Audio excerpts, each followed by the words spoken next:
Hi అండి అందరికీ ఈరోజు కొంచెం డిఫరెంట్ స్టైల్లో నేను చికెన్ కర్రీని చేస్తున్నాను.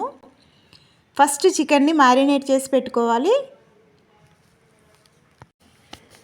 చికెన్కు సరిపడంత కారం, ఉప్పు, పసుపు, అల్లం వెల్లుల్లి పేస్ట్ వేసుకొని కొంచెం పెరుగు వేసుకొని కలిపి పెట్టుకోవాలి. నెక్స్ట్ స్టవ్ మీద ఒక ప్యాన్ పెట్టుకొని చికెన్కు సరిపడంత ఆయిల్ వేసుకొని పచ్చిమిర్చీలు, ఉల్లిగడ్డలు వేసుకొని ఫ్రై చేసుకోవాలి. కొంచెం పుదీనా కూడా ఆయిల్లో వేసుకొని ఫ్రై చేసుకోవాలి.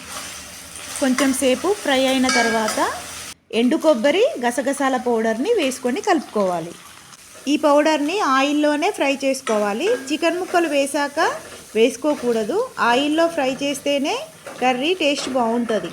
ఇప్పుడు ఇందులో కొంచెం అల్లం వెల్లుల్లి పేస్ట్ వేసుకొని కలుపుకోవాలి.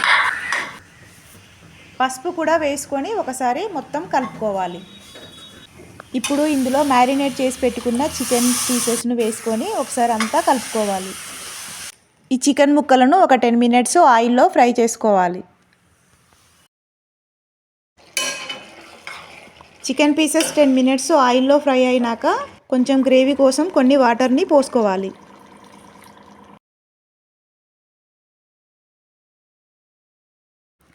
వాటర్ పోసుకున్నాక మధ్య మధ్యలో కలుపుకుంటూ ఒక 15 మినిట్స్ చికెన్ని ఉడికించుకోవాలి.